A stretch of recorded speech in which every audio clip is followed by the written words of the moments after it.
everyone, and welcome to Dystopian Simulation Radio. I'm your host, Linz. And I'm your other host, Chris.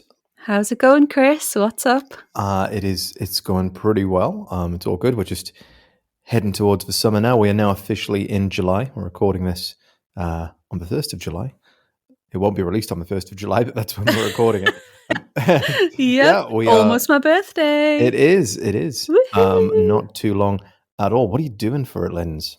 Oh, I don't know. No plans. I don't know.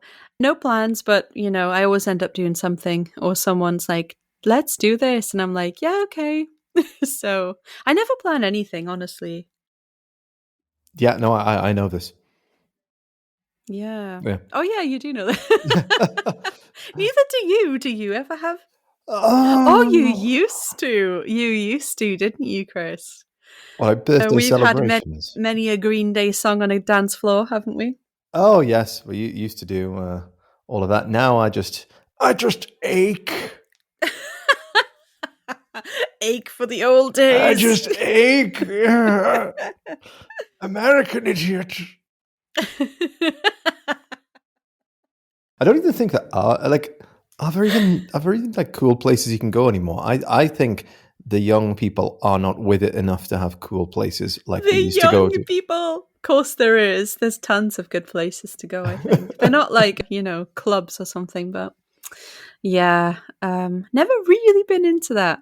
But my birthday does always end in champagne, so there's that. Yeah, I think it's just an obligatory time in your life where you end up going out and you're just like, go on in, I suppose. Yeah, I've very rarely done it, but I think the last time I did that was in Sheffield. There was like an alternative club. Were you there? Club Zero? No. Isn't that in York? No, that was in Sheffield. That was where we saw the Misfits the first time. This was probably another time when you weren't there. Back in the days where you would meet your online friends from different cities without seeing as much as 2 pictures of them. Oh my God. What a time. And you'd have to make your own websites to attract them. That's how I met some of my best friends. To attract them? Yeah. Remember, like, coding your own websites for, like, various punk rock or, like, pop punk bands of the time, and then people joined it. I had a whole thing going on. I just had a few, like, GeoCities websites. Were they about wrestling? They were. Most of them. Wrestling or Star Wars. Oh, that's so cute. Mm. Did you put like, hi, it's me, Chris, and I love Star Wars. I'm looking for my Queen Amidala. No, it wasn't like a dating profile. I mean, maybe that's how you did yours, but like... Mine was super cool, Chris. You wouldn't know. Obviously. No, obviously. How did you think I got all those friends from different cities back then? A cult? It's kind of a cult, really, wasn't it? Yeah. Can I just say, before we go any further, we have just completely divided the audience by mentioning GeoCities. There's going to be half... Yeah. It's going to be like half of the audience going, yep, I get that. And the other just like staring blankly at their device that's playing this, just going, what? Look it up, kids. Look it up. Go find a dance floor. Chew on that. Yeah. You could be cool enough to have your own websites that have GIFs. Speaking of and rotating backgrounds, speaking of on the dance floor, remember that song that was like, I bet that you look good on the dance floor. I looked up that band recently, right? And the Arctic Monkeys. Who is it? Arctic Monkeys, yeah. They've trained the accent out of the singer because he's in he's releasing music in America or something, and they've trained the accent out of him. It's really weird. Wow. It's nothing without the accent, I don't think. No. But is that like a kind of another phenomenon? Remember, we have covered people who suddenly gain accents. Do you think there's something in people who suddenly lose accents? He hit his head on the dance floor. Maybe. God, it's boiling here, by the way. 30 degrees? Ooh, what's that in American? God knows, probably like degrees. 500. 30 degrees Celsius to Fahrenheit. That is 86. I'm out here doing the work for you. Oh, God, it's so hot. I had a sun lolly. That's how desperate I got. A sun lolly? A sun lolly? Do you not know what a sun lolly is? No, it sounds like a very quaint term for an ice cream, though. It's like oh, kids, I'll get you a shun lolly. It's like those ones that you put them in the freezer and they freeze. They're like juice in a little Tetra Pak that's almost triangle shaped. Yeah. Like a freeze pop. Yeah, but it's like way better. I had freeze pops and they just weren't doing the job. I have those for when I have panic attacks. I eat a freeze pop. Tip for everyone out there. So stupid. I saw these on Instagram. It was called, well, the slogan was "Eat the Rich," and it's ice creams. You know when you get ice creams that had like a Mario face or like a Ninja Turtle? It's just rich people like Jeffrey Bezos and Elon Musk, and it's their heads, and you can eat them. Eat the rich. I don't know. It came up. I don't know why it came up on my Instagram feed. I kind of wouldn't like to eat them though. I feel like they become part of you. It's a bit too intimate. Unless you sort of absorb them. You absorb all of their portfolios. The portfolios. I got really Jeffrey Dahmer about it, and you got really like Scrooge McDuck. I can feel my FTSE 500 increasing.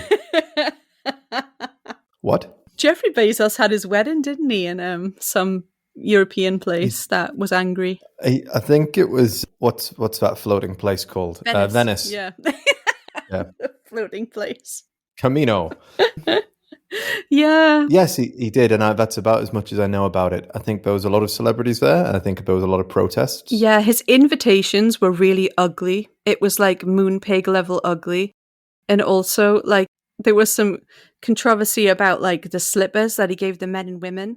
The men got $100 slippers and the women got $13 slippers from Amazon.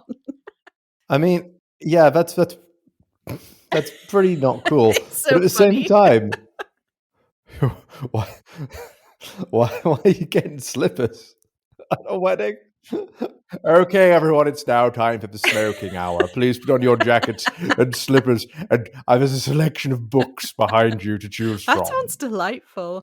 But I don't know. I think apparently they had loads of like stuff, but it was like crap. Like they had a foam party. Well, of course it was. He got it from Amazon. Yeah.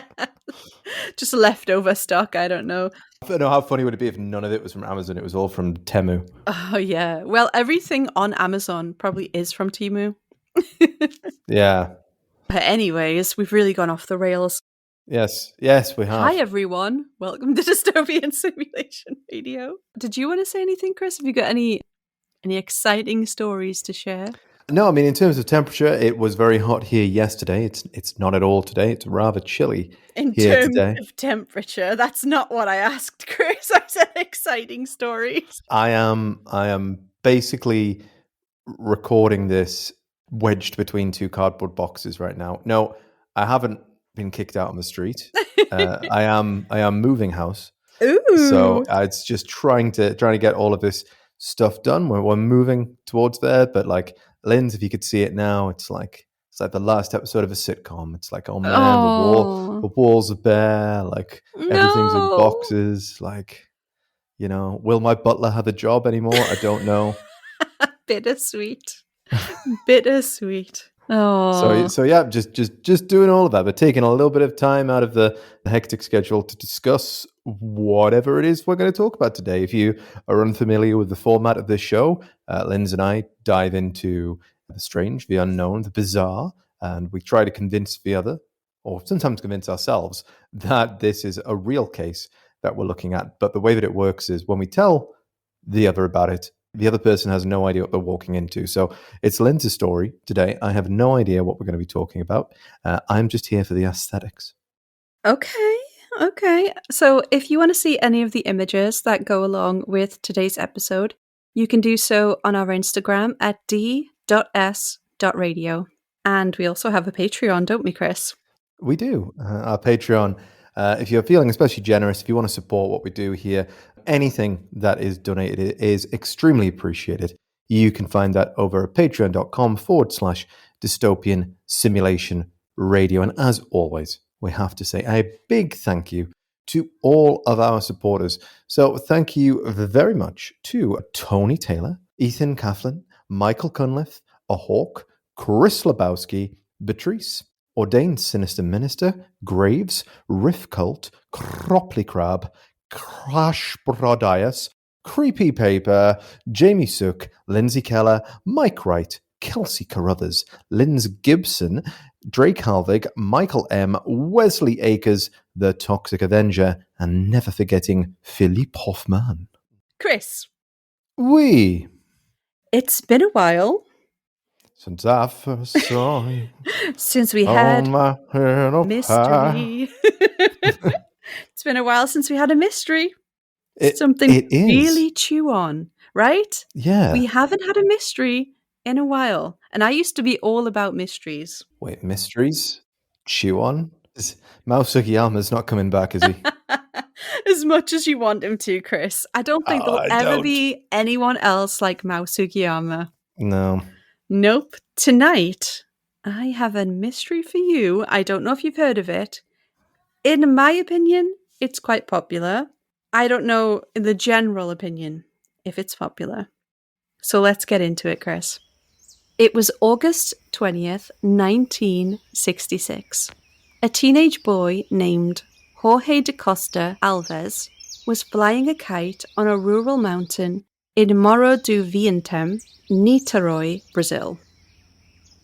As he ran through the overgrown foliage and vegetation, he noticed both an unbearable stench and two shapes that stood out against the long grass. He approached them carefully, and as he got closer, realized that he was looking at the bodies of two men. The men were laying in the grass on their backs, parallel to one another, both clad in formal attire with shirts, belts, trousers, and shoes. Strangely, each man had a lead mask that covered their eyes. It was crudely made, with nothing to see through and nothing to attach it to the face. Also found nearby was an empty drinking water bottle, 2 wet towels, and a cryptic notebook that included the following instructions. And Chris, because you are way more proficient in Portuguese than I am. Yes. If you could read this. I'm only proficient in the Germanic languages.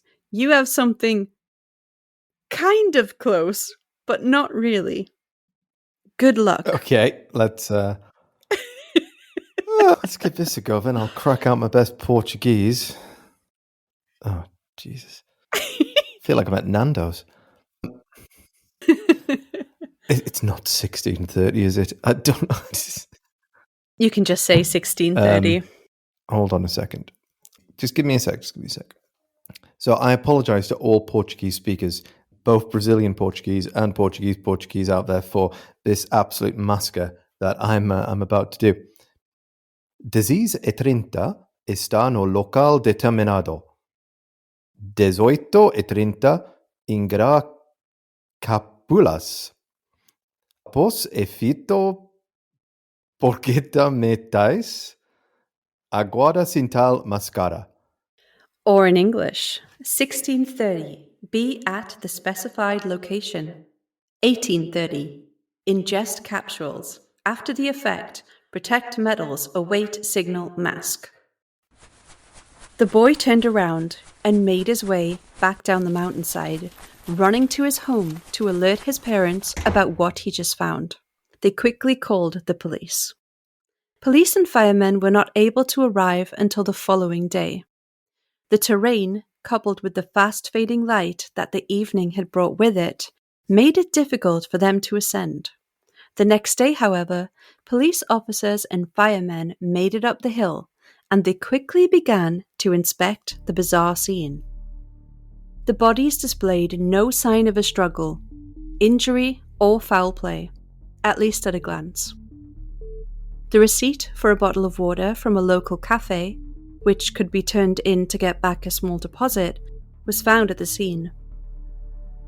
What have been described as alphanumerical codes were also found written down, but these were later attributed to being the numbers of electronics parts. Chris. Yes. What are we thinking so far? So this is hitting me with smacks of the Somerton man with codes. I mean, just about everything we do does. But this is giving me flashbacks to trying to work out what these codes could possibly mean. I'm glad. It was only a matter of time before I circled back around to the old Somerton man. I'm very glad that it's already been solved. And it's just like, oh, right, fine, we don't have to worry about that. So this... we do. We have to worry about it all over again. So this young lad comes across this scene and there's, instructions about ingesting tablets, waiting for a signal and masks. This is pretty weird. I mean, it's not something that you come across every day. We'll put it that way. He did the right thing, alerting authorities. Suppose if this is like a lateral thinking puzzle, you sort of think like, right, well, they use a bottle of water to swallow these tablets that they're referring to. They need to ingest them. I wonder if this was some kind of like ritualized suicide pact. Is that kind of what it theories? Could, or is it some sort of cult involvement? Were they given instructions? Were these, why did they need these instructions to be there? Presumably these were given by a third party, unless they wanted to meticulously plan things out. Well, I did read that this was written not in either of these men's handwriting. They think it's written by a third party. Cannot 100% confirm, but that's what we know about that. So, the lead masks. The lead masks did not have any way to attach them to the head, which suggested they were meant to be held up, or I suppose even worn lying down. Those looking into the case speculate that the purpose of the lead masks or lead sunglasses were to protect from radiation, similar to lead aprons that are worn in hospital x-ray rooms and operating theatres, but those glasses are, made from lead glass, not slabs of lead. And the same goes for welding. People often compare them to welding masks, which you will come to see they look nothing like. Ooh, I want to see them. So what they're actually to protect from, that kind of remains a mystery. So yeah, let's take a look at the glasses or the masks and also other things found at the scene, Chris. Cool. Okay, Chris. So here is pictures of the evidence that we have. Okay, so let's kind of go through these from the top. So we've got some... firstly, we're looking at these glasses, these lead glasses, and that's literally what they are. When you were saying mask, I was envisioning some sort of full facial covering, but they are literally just a pair of sunglasses. Yeah, the shades, right? Without that arms, I guess the legs that go around your ears. They're just sort of in the same way that you might lay cucumbers on your eyes. I suppose somebody would have to kind of balance them on there. There's not too much to say about them, though, really, apart from the black. They're made of lead for about 20 centimeters across and 8 millimeters tall. And yeah, they're unusual, but they're not like out of this world or anything. But in a different image that comes a little bit later on, we can see they do have a slight curvature to them, which obviously help them to go around the head. And very rough as well. Yeah, these aren't professionally made. They look like somebody's had some access to some lead and just kind of fashioned these things rather than mass produced them. One of them even sort of looks like it's got a tear in the top of it. Yeah, really crudely done. Yeah. We then have the note itself, which is written in very, very neat handwriting. There is, it's just there's no flowers to it. It's just the instructions. That's it. Just boom. Here you go. At 4:30, do this. At 6:30, do that. And then finally, we have the picture of the bodies as they were found. They are found in some relatively thick brush.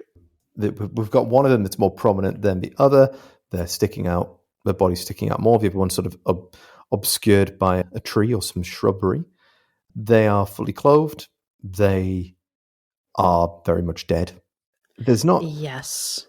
Although you've provided me with a wealth of photographs here that I will implore everyone to take a look at. There's not a huge amount that you can glean from any of this, which is why I'm going to guess it's a mystery. Yes. So, Chris, You may be concerned at this point that I am presenting a Brazilian version of the Somerton man case to you. Actually, that man is rather broad at the shoulders, thin at the waist. Yeah, we don't mean to be insensitive. It's just we have a long-standing history with the Somerton man case. It was the first case that we ever tried to record. We had bad equipment. We screwed it up. We had a literal script. It was ridiculous. And we recorded it like 4 or 5 times and it never worked until the one that you can find in the feed. Exactly. That was the successful one. But he was the start of our podcasting life, I guess. Very much so. And he was my pet case and he got solved. But here we have the Brazilian version. Okay, it's not quite the Brazilian version because they got their names back. Oh. So, yes. So they were identified as Manuel Rodrigues de Silva and Miguel Jose Viana from Campos dos Goiacates. I will not be saying that again. Which is more than 160 miles from where their bodies were actually found. Yeah. So, shall we have a little more information about these fellas, Chris? Oh, go on. Do you have any guesses about the men? Like, do you have any feelings about who they are, what they're doing, what their jobs are, what type of people they are? What year was all this taking place in? 66.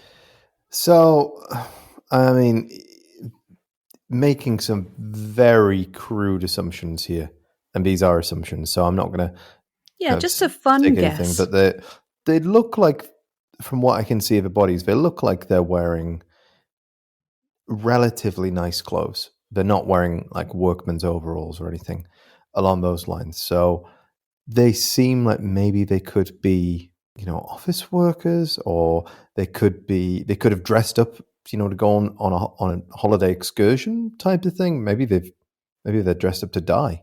Maybe that's kind of what they've decided. Ooh, people do that. Yeah. Yeah. But just assuming that it is just their jobs. Maybe they are, maybe there's some like, office workers or something along those lines. They look like, it's very difficult to answer this question, when it's just a couple of legs sticking out from a bush. Yeah. It's just funsies. I am going to say that they are a couple of teamsters. No, I'm not. Okay. So, what does that mean? It's a teamster. It's like somebody who's in a union, but works like on a construction site. But that's the exact opposite of what I just said. Yeah. I was just trying to think like what would a kind of office job be in Brazil in 1966? I don't know. All right. I'll put you out of your misery, shall I, Chris? Yeah, go on. Okay. So Manuel Rodrigues de Silva, he was 43 years old, married. He worked as a technician. Some say TV technician. And he lived in Campos dos Goitacazes, a city located in the northern region of Rio de Janeiro. He was described by those who knew him as quiet and introverted. According to his small, tight-knit group of friends, he had an interest in the mystical, the paranormal, the spiritual, and maybe occult practices. Oh. He had a specific interest in the afterlife, questioning if there could be such a thing as life after death. One of his goals was to discover if there were entities or beings out there that were not of this world, and if it was possible to contact them. The other man was identified as his friend, Miguel Jose Viana. He was around 39 years old. He was also a technician. The pair had bonded over their shared interest in all things beyond the realm. However, personality-wise, they differed slightly, with Miguel being less introverted. His friends knew that he found the paranormal fascinating, but that was as far as it went. Or so they thought. So, should we take a look at them, Chris? And then you can let me know Sure. What you think. Okay, well, Miguel certainly looks like the type that might be into the paranormal. He's got that sort of that lazy-eyed, far-off look that we all have. No, we all have. Speak for yourself. No. There is something a bit mysterious about Miguel. There is something, but I wonder if the mysterious thing is just that he's been placed next to Manuel, and the absence of a pencil mustache is what's doing it. That is an absolute caterpillar. That is thin, though, right? Yeah. Like, how do you do that? Yeah, I mean, I'm assuming didn't have, modern grooming tools. Like, was just doing this with like a straight razor. It was the 60s, Chris. They didn't have electric razors, and did they? Yeah, they had those like probably Homer Simpson ones, but I mean, he grows stubble back in like 3 seconds. So those Homer Simpson ones. You know the ones I mean, the one that don't have blades on them. It's just like a rounded top to it. Yeah, I'm not knowledgeable in those things, but I actually know what you're talking about. I'm not knowledgeable in most things, but I know what you're talking about. Great. Sit on the fence. Yeah. But he's got a very thin mustache, so Miguel is like... It does. He looks a bit mysterious, and he's got like dark, short hair with a bit of a wave to it. He does. And then we've got Manuel, who's got like his hair's buzzed down. He's got a pencil mustache. His eyes are really doe-like and big. Yeah, they look quite very different to each other. They do. They look like an interesting pair. They certainly don't. I don't know. They're just like you said. Those eyes on Manuel. They're bugging out. He's seen shit. Yeah. He's worried. I know. He's like, my God, what Miguel has just told me about the UFOs. Yeah, he's concerned. Yeah. I'm not sure if it's just the picture or not, but they may be of different races as well. Miguel looks more stereotypically kind of Caucasian. Manuel You think so? Yeah. But then again, it's difficult with black and white pictures. Yeah. But I mean, they definitely are they've got a different makeup. It's not what you think when you think of like these occult guys doing weird shit on a hill. Like, they look kind of cool. They look like they could do like a heist or something. Yeah, definitely. They just look like a couple of regular old Joes. They're not like, hooded cultists or anything like that. Then again, what do they look like out of the robe, Well, that's it. All right, so the police do some canvassing, some investigating, some questioning, and they come up with the following timeline of events. At around 14:30 on August 17th, 1966, Manuel and Miguel arrive in Niterói. Most reports state that they were going to buy either a car or electrical parts. They stopped by a local bar, some say cafe, to buy a bottle of water, the one that we assume was found up there with them. And while there, they spoke to one of the waitresses, telling her they were in town to purchase some car parts for their business. The waitress described the men as nervous, adding that Miguel kept looking at his watch to check the time, and that he was also glancing around the establishment, kind of looking a bit maybe worried or aware. At some point, the men bought raincoats from a local store, as it was raining that day. One of the last sightings of Manuel and Miguel was them riding in a jeep with two unidentified men in the direction of the foot of the mountain. Some reports state there was two men in the vehicle. Some say there was a blonde man. We are not entirely sure. But a birdwatcher saw the men ascending the mountain at some point that day. Not a very good bird watcher if he was watching cars. But like, that shows how rural it is, probably. Yeah, definitely. I mean, if they're out in the Brazilian rainforest, like... Well, not really the rainforest, but it was a rural sort of mountain just on the... I guess it was in the city or near the city, but yeah, it's a big-ass mountain. It's quite steep, quite high. And yeah, I mean, if you weren't flying a kite or looking for birds, these guys probably wouldn't have been found. Well, this puts a little extra wrinkle into it, I suppose, if they've been spotted with other people ascending the mountain, and then there's no sight of these people, but we do have the two bodies of Manuel and Miguel. There he goes. There he goes. Speaking of bird watching, cuckoo clock. Cuckoo cuckoo. You can keep talking. We love the cuckoo clock. You know, they were spotted with other people and then suddenly they're not. And we've got 2 dead bodies. I mean, the simplest solution kind of adds up to that these people are involved with it, whether it's 1 or 2 people, is the writing. Is it one of these 2 people? You know, none of this really adds up, which really plays into the mystery factor of it. There's no, you know, you got a couple of nervous guys from out of town who are claiming to be buying a car. The next time that they're spotted, they're being driven in a car by a blonde person who is possibly a blonde person who is taking them up the side of a mountain. Jump cut. They're discovered by a young lad, and there's 2 dead bodies, and there's no sign of a car and no blonde people. It's so strange, isn't it? Like, I read everything I could find. There's a bit of there's some conflicting kind of things out there in the old newspaper archives as always. But even now when I'm talking about it, I'm like having more thoughts about it. Like a Jeep it's not like a regular vehicle. It's the kind of vehicle you can take into like slightly rougher terrain. So these men, do you think it was men that they planned to meet?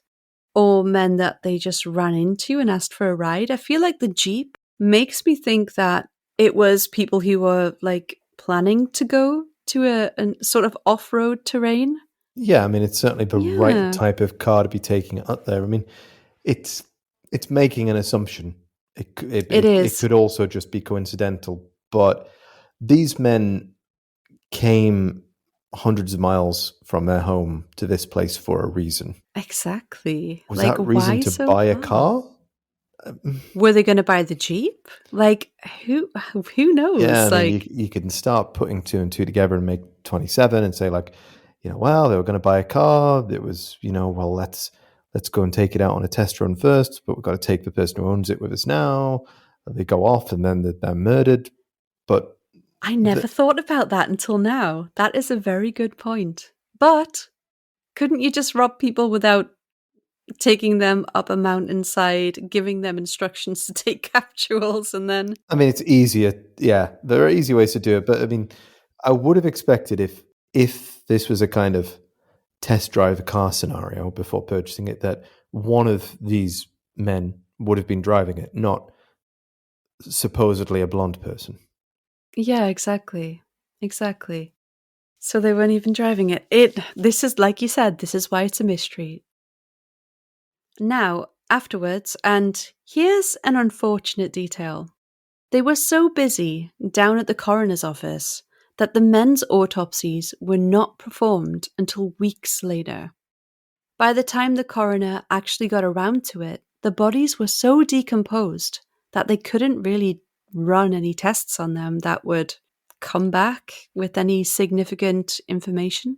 So we have no clue what the men could have ingested that day, if anything, but no capsules were found at the scene. If you recall, take capsule was written in the notebook, so we could assume that they had been taken. That seems like, you know, Occam's razor, the most likely scenario, taking everything else into account, but officially, we will never know for sure. Aside from theories, which we'll get into later, this is pretty much all the information that we have on these 2 men. Oh, well, loads to go on then. I mean, I'm surprised this hasn't been solved by now. Well, there's more. What about the occult stuff, Chris? At the beginning, you were like, a cult? A suicide cult? Are you still thinking that it could be something like that? Or I mean, it could be. We know that the pair were to varying degrees into the paranormal, proving, you know, the aliens exist or things of that nature. I mean, there could have been something along the lines of, you know, we're gonna ascend the mountaintop and we're gonna take the suicide pills, and the aliens are going to appear and they're going to take our bodies and they're going to, you know, bring them over to the next world or something like that. But like a Heaven's Gate thing. Yeah, drink the Kool-Aid type of thing. But there's also nothing that kind of supports any of that. It's If you saw this in 1966, pre-Heaven's Gate, pre all the kind of cults that you got later on, this wouldn't even jump into your mind. Yeah, I mean, it is bizarre. What do you think about the note? The instructions. Like, what of that then? Yeah, that's probably the most intriguing aspect because. And what capsules? Like, what is that about? Yeah, there's so many little pieces to this that you're just like, you what? Ascend the mountain, take the capsules, wait for signal, masks. Like, what does that mean? Yeah. Right? What? No, yeah, none of this makes any sense whatsoever. I mean, if this wasn't their handwriting, it seems very neat handwriting, which doesn't really lead us to any. It's pretty nice penmanship. A little bit cursive. Yeah. Someone who's educated, someone who knows how to write. Yeah, but possibly a who lady gave them the instruct? Possibly a lady. Are you like a handwriting analysis? Yeah, I am. Now? I'm going to have a look at this again. Let me have a look. I'm going to tell you. So this is definitely a lady in her late 30s, privately educated, likes to go salsa dancing at the weekends. No, lure men to the deaths, take their money. I would. So from the very little that I know about what's it called, handwriting analysis. Get off ChatGPT. I'm sick of you consulting that thing. It's not ChatGPT. From the very little that I know about graphology. Oh, did that just come off the top of your head, Chris? I knew it had a name. The loops on the L's and on the E's, they're not only consistent, they're quite feminine in their construction. Okay. That's as much as I know. Because all ladies... And where did you get this knowledge, All Chris? ladies do... CSO Miami. All ladies do loops. It's known. It's also a pseudoscience. But yeah, very vintage take on the note, Chris. I like it. No, but I mean, it's... I'm being facetious here. I've got no idea, but it does appear to be quite well written. It is cursive. But everyone could write in cursive. Up a notch. Oh no, not everyone. No, not everybody. Everyone had to.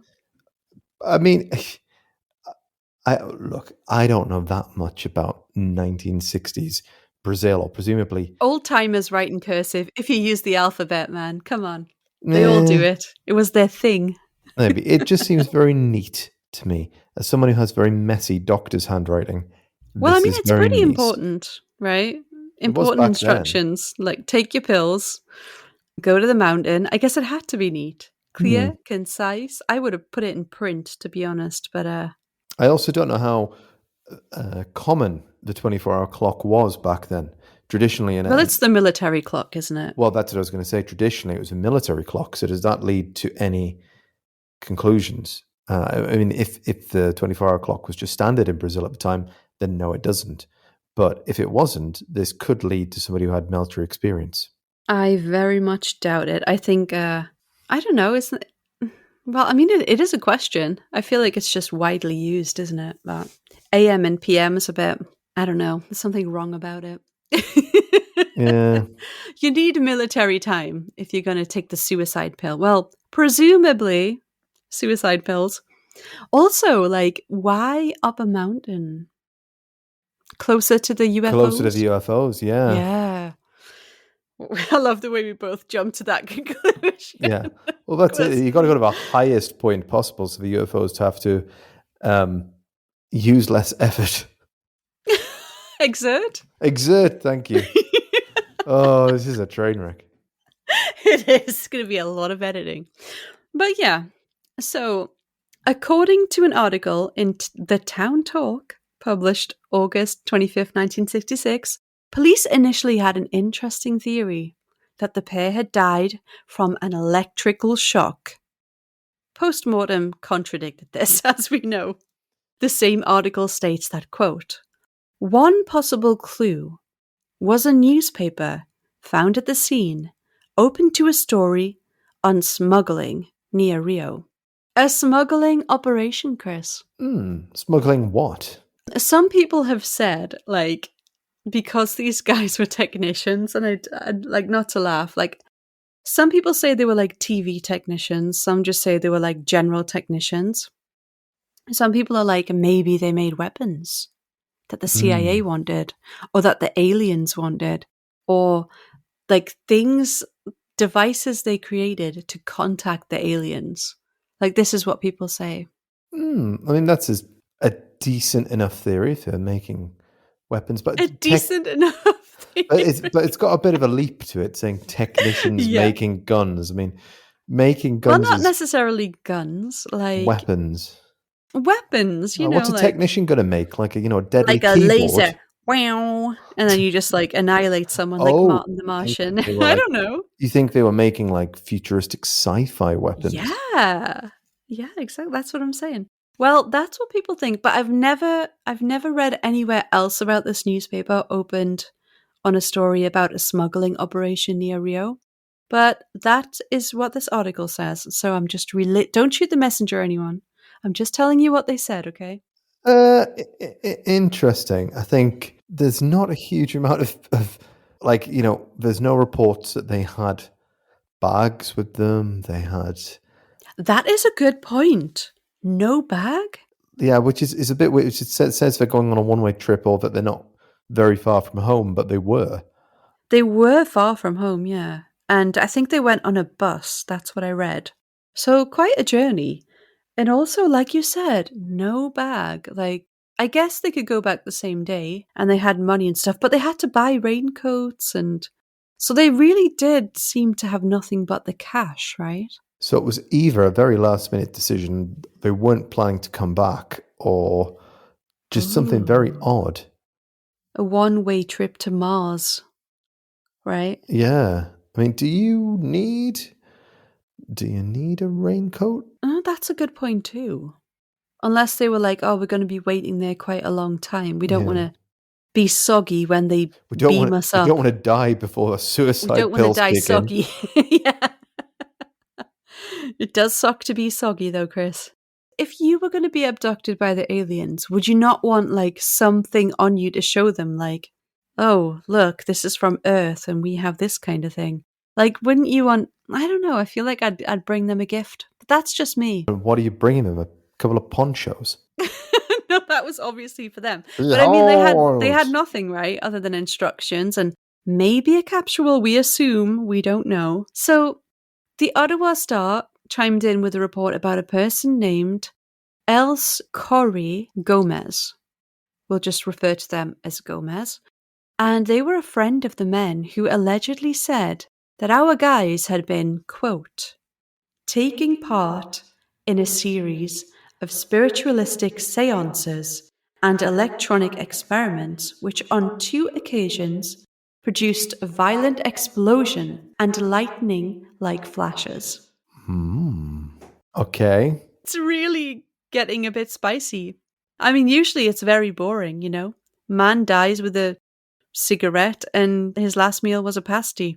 But here we've got a friend of theirs saying that they took part in strange seances and did experiments with lightning-like flashes. Lightning? What, like Tesla coils? Like, is that what was we're going with this? That was my first thought. I was like, what? Like Tesla shit? I've seen references to Gomez online, and there's this guy called Charles Bowen, and he writes for The Flying Saucer, which sounds hilarious, but apparently he has the most detailed account of this entire case. So he wrote about Gomez in his article and apparently sourced some information from Portuguese language articles that said the 3 of them, so Gomez, Manuel, and Miguel, they were in a scientific spiritualist group together.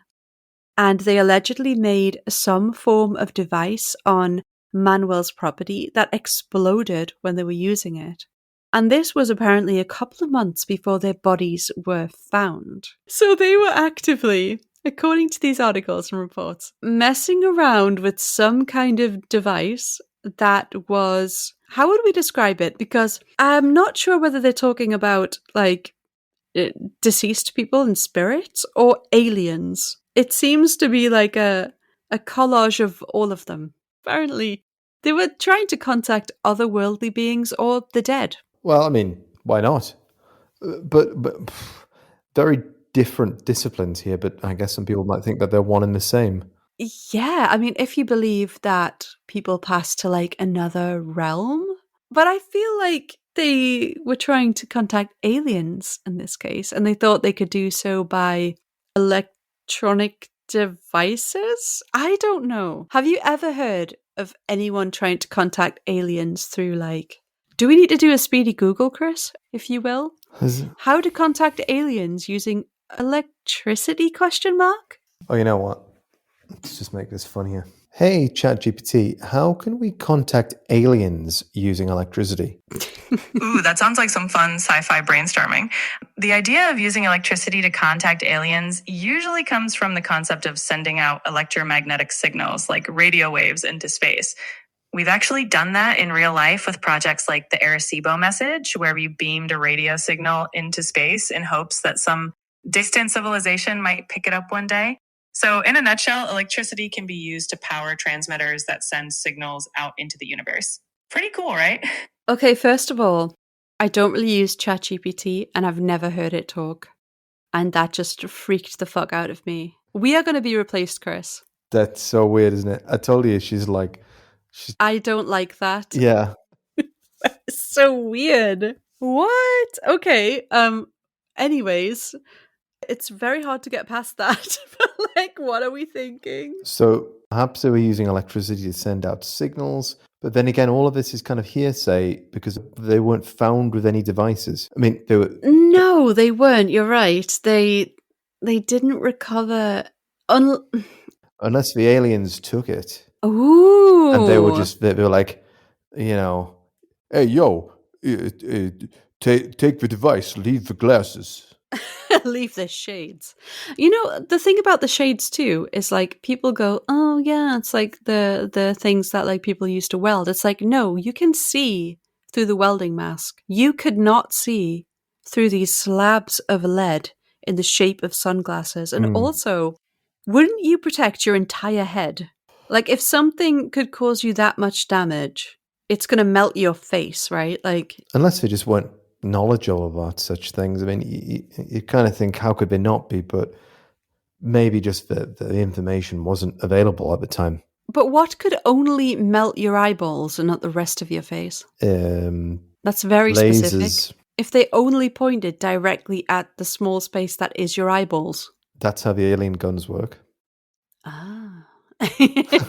Don't you know this? But yeah, you're right. No device was found. The money was gone, which, I don't know, got my true crime hat on. I'm feeling the motive was robbery. But also, you don't have to make them take some kind of pill and die to rob them. Mm-hmm. You could probably just whip out a gun and be like, give me the cash, go away, you silly men. I think it definitely seems like a suicide, or if not suicide.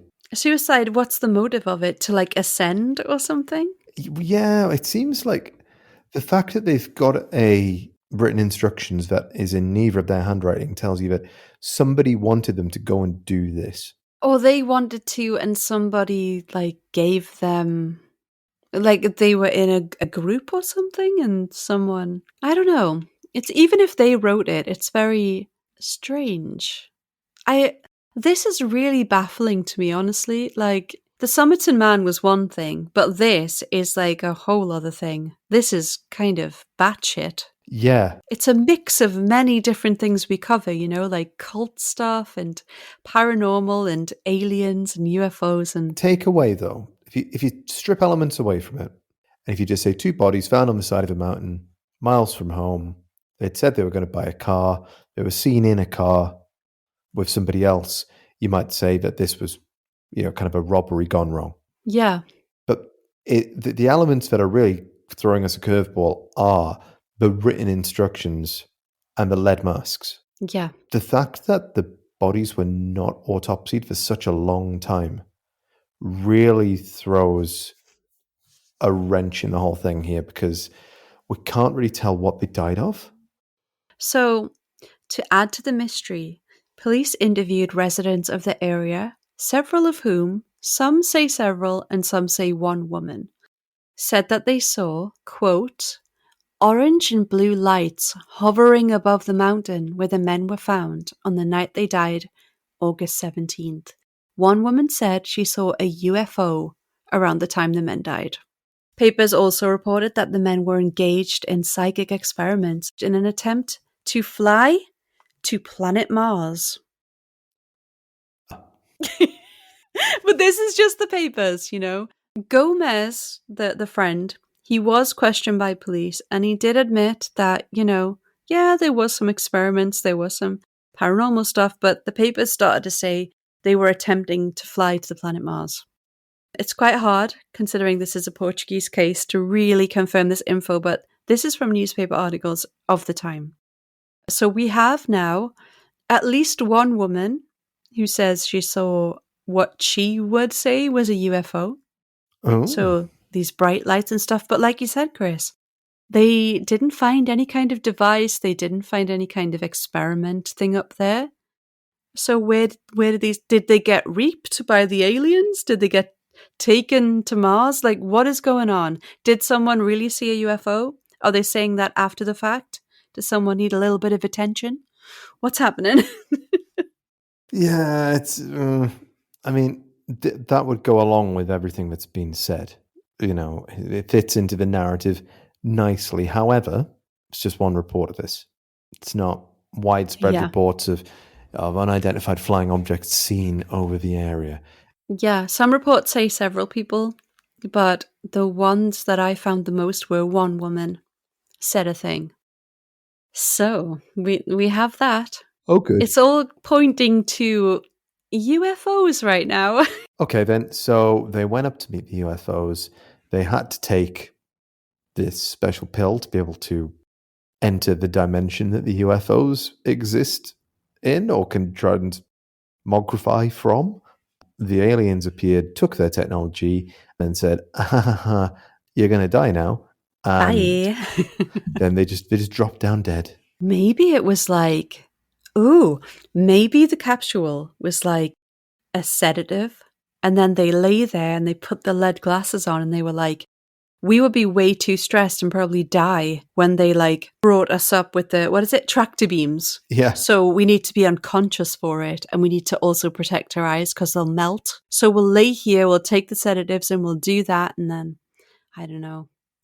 That's my theory. Yeah, I mean, not to be fair, actually, that's not a bad point. Maybe that these pills were, hallucinogens, or they were, to incapacitate them, and putting the lead goggles on, or the lead glasses, was to kind of weigh down their heads and to like protect them from the bright beams of the UFOs or something. But something went very wrong and they died.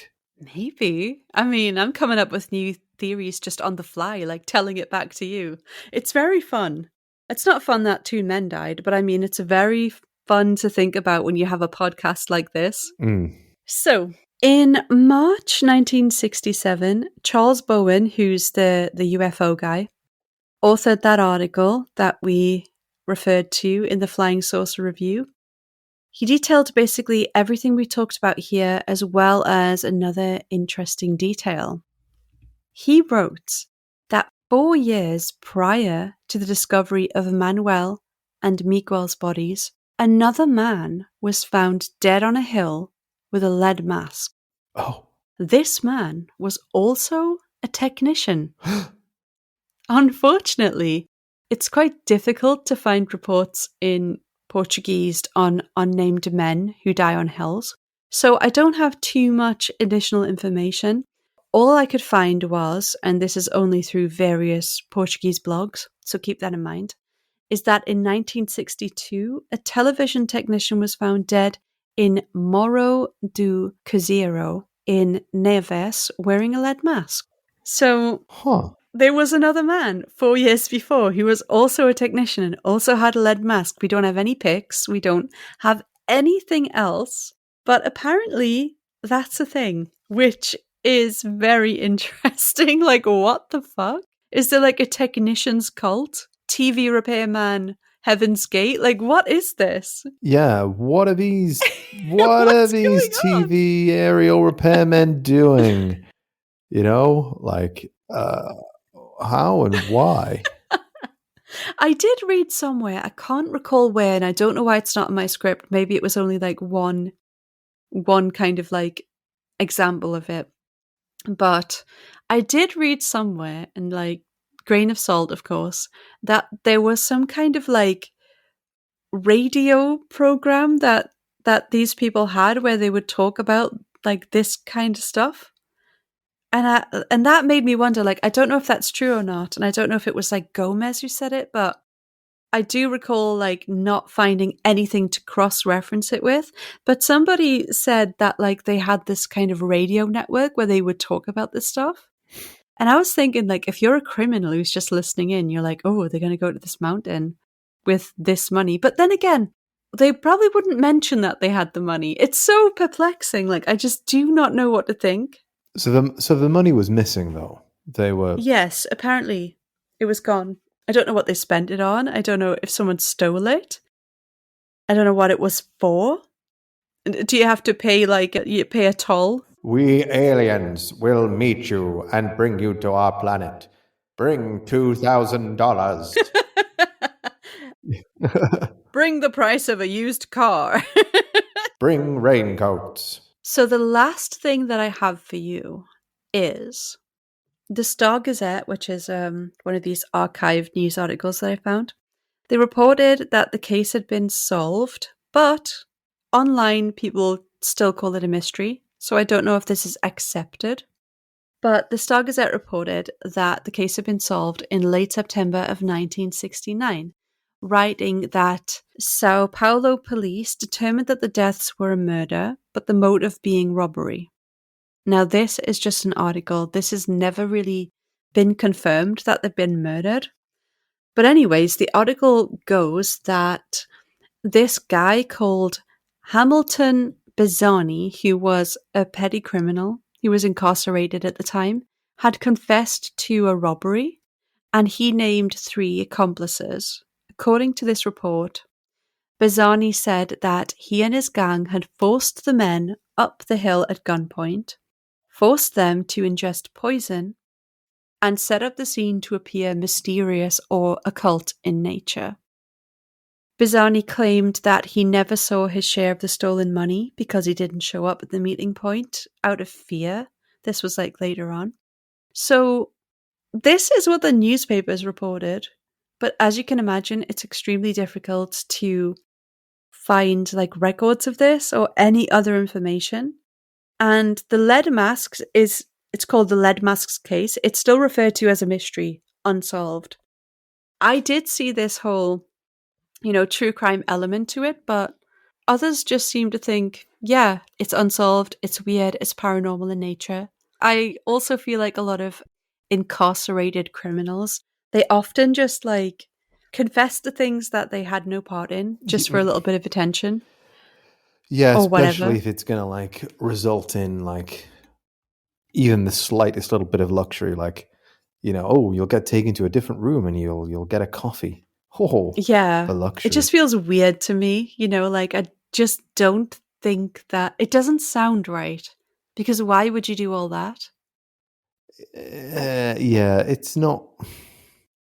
You wouldn't need them to die, would you? No. And you would have to already know that like, oh, we forced them up a hill and made them take poison. Okay, but why did you write a lovely cursive note? Like what? Yeah, what do you?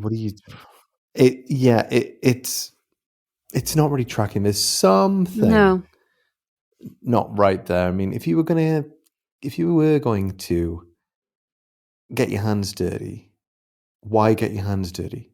Like, do you know what I mean? Like, you've taken them out into the wilderness. Like, do you need to kill them? And do you need to kill them in such a bizarre way? Like, surely if you were going to, you just shoot them, right? Yeah, I mean, I feel like you just rob them and leave them up there. Yeah. And it would take them ages to get back down in the rain, and then... If they even did.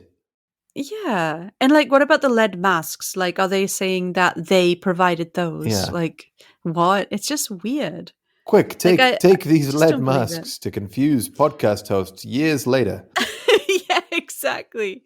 It's like lead sunshades, exactly 2 pairs. Like, you must have known they were coming in advance. Maybe they were buying the vehicle, but like, why would they have capsules, lovely handwritten notes, and like, I don't know. It just screams like false confession for attention.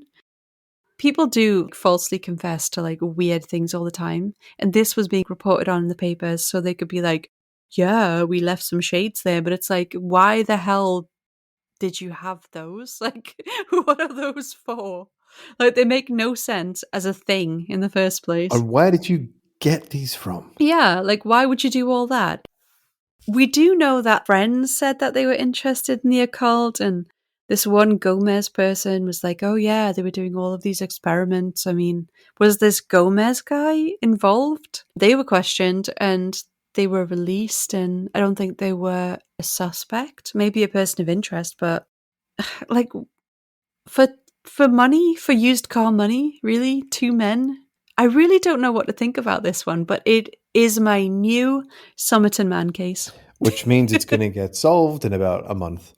Yes. But there is like a TV show on it, but it's in Portuguese. I was trying to watch it and I was like, I am not understanding anything. So if anyone could give us the lowdown on what they found. Yeah, if any of you speak Portuguese, let us know. We'll provide you the link and you can give us a quick recap if there's anything that was missing, and maybe we could do a follow-up on the Patreon to this in the future. I would love to, honestly. And I'll send that to you as well, Chris.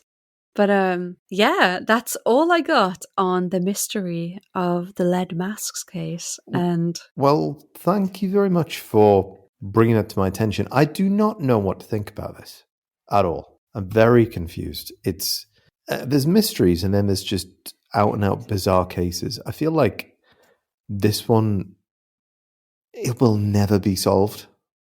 I just feel like unless it's so bizarre that unless somebody comes forward with, hey, I was there and this is what's happened, this is a deathbed confession, I don't feel like this is going to solve itself. I mean, listeners, if you're thinking, no, you idiots, why have you not talked about the fact that it's this?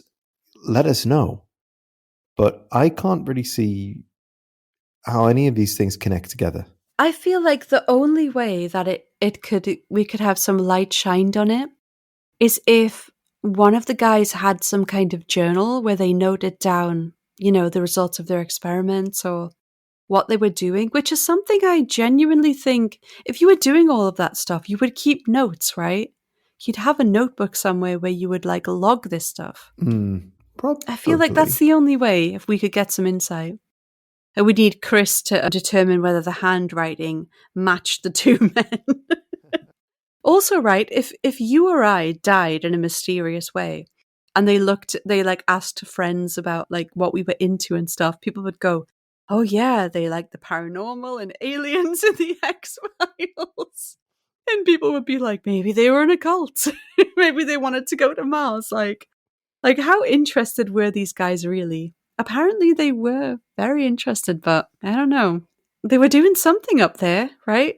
Yeah, something that was important enough to, go that far away. Exactly. So many unanswered questions. I think, you'd hope that documentary might shed some answers on this, maybe interview some family members or, find out some of these questions, but it's just all bizarre. It's all bizarre. Every single bit of it. To me, though, it makes, I don't want to say it makes sense, the Heaven's Gate thing, but like it makes sense in so much as like you're trying to ascend to a different plane. You're going to meet God, and everyone, it's widely kind of understood that you need to pass into the next life. So you therefore, would take your own life. That I suppose in that twisted sort of way of thinking makes sense. But with the whole going to meet aliens, generally we don't think about having to die to meet aliens. I mean, we've discussed a lot of strange things on this podcast, like, if you take LSD and sit in a sensory deprivation tank and speak to dolphins, that will bring you closer to aliens. So I mean, like, I guess people can... Death is kind of that question. Everyone's like, what happens when you die? You know, some people think they go to like a heaven or some kind of afterlife. Some people think they're going to be reincarnated. Some people apparently think that you will go to Mars and meet the aliens. Like, it's really hard to know. If you combine spiritualism, reincarnation, aliens, and parallel universes, I guess that final unanswered question that nobody knows because nobody comes back is, where do you go after you die? If anywhere, depending on what you believe. And maybe they just got so wrapped up in it, like, hey, look, we can do all the signaling and experiments we want, but we won't really know until we pass to the next, like, I don't know, level or whatever you want to call it. So maybe they just both believed in it. Maybe they thought they could come back. Maybe they thought they would ascend to somewhere with beings of higher intelligence, aka aliens. Like, people's idea of what aliens and spirits are all very different. If you ask people around the world, it's completely different. So I don't know. I don't know what to say. Do you think it was like a crime thing? Or do you think it was they had some kind of belief? I think they definitely had some kind of belief, but it wouldn't surprise me if it turned criminal later on. Like someone took advantage of their sort of out there beliefs. Yeah, they said, oh, we're heading up the mountain. We're going to walk up that mountain today and we're going to, we're going to do X, Y, and Z. Oh, by the way, we've got $2,000 dues in cash. Oh, well, just so happens that I'm heading up that mountain. I could give you guys a ride. Listeners, if you have some kind of theory, or you lean to one theory more than others, please let us know. We have Instagram, d.s.radio. So yeah, just like let us know what you think. And I'm sure we're going to get people talking about this one, because every time I read about this, like on different blogs, the comments are just eternal. They're completely endless. Well, no, thank you very much for presenting this. It's always this way, the mysteries over there, because they're still mysteries. Yeah. They're ultimately unsatisfying because you're presented with a bizarre scenario that there is no conclusion to. So if anyone else, out there has any input, please let us know on the Instagram, where you can see all of the pictures that go along with this, which is at d.s.radio, or drop us a line, comment in the Patreon chats, and we'll be happy to hear your theories. But what do you think happened to these two gentlemen? Yes, what indeed. Thanks for listening, everybody, and goodbye. Bye. Bye.